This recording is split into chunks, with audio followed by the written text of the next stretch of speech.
2022, como eu falei com vocês aqui no comecinho do Entre Nós, a Olivia Freitas está aqui com a gente no estúdio hoje para falar desse estudo que mostrou que a gente está perdendo uma grande oportunidade de ensinar nossos jovens, nossas crianças, o respeito ao outro, o combate ao racismo, o combate ao preconceito. E ela vai trazer os principais dados dessa pesquisa para a gente agora. Boa tarde, Olivia. Boa tarde, Adriana. Débora, todos Boa que nos tarde. acompanham. Pois é, o mundo inteiro discutindo o combate ao racismo estrutural e as escolas públicas brasileiras andando nessa contramão. É um levantamento feito pelo Todos pela Educação que encontrou os seguintes dados. Em 2015, quando esse patamar chegou no seu nível mais alto, 75% das escolas públicas no país tinham algum projeto de combate ao racismo. Em 2021, esse número cai para 50%.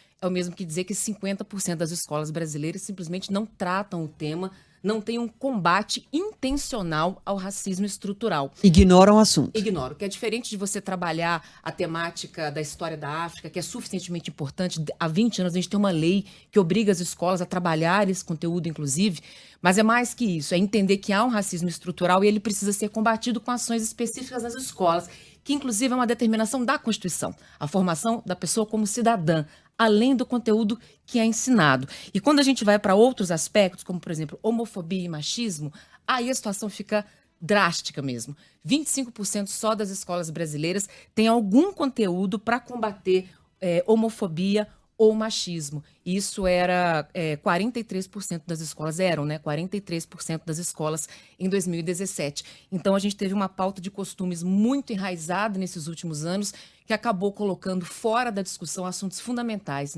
para a cidadania. A escola deixou de discutir assuntos que formam os cidadãos, que ensinam os cidadãos a se respeitarem. A gente perdeu esse espaço da sala de aula como espaço de convivência, de conversa, de diálogo. E é muito impressionante. Depois a gente traz as notícias aqui de crimes de homofobia, falas absurdas que a gente tem que trazer e noticiar, inclusive para contestar.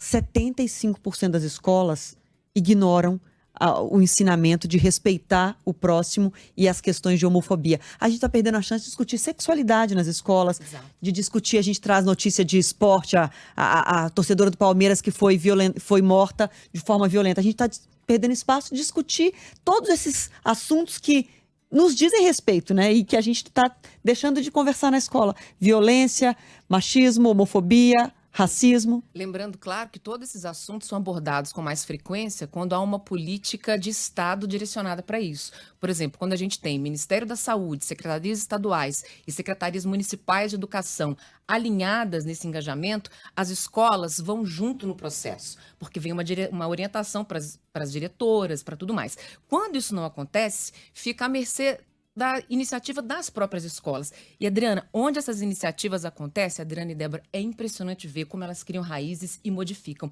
A gente acompanhou hoje para nossa reportagem do Jornal da Band, que vai ao ar logo mais, uma escola onde isso acontece. O bullying diminui, os alunos se afirmam de uma maneira mais precisa contra todos os tipos de violência, inclusive contra a homofobia.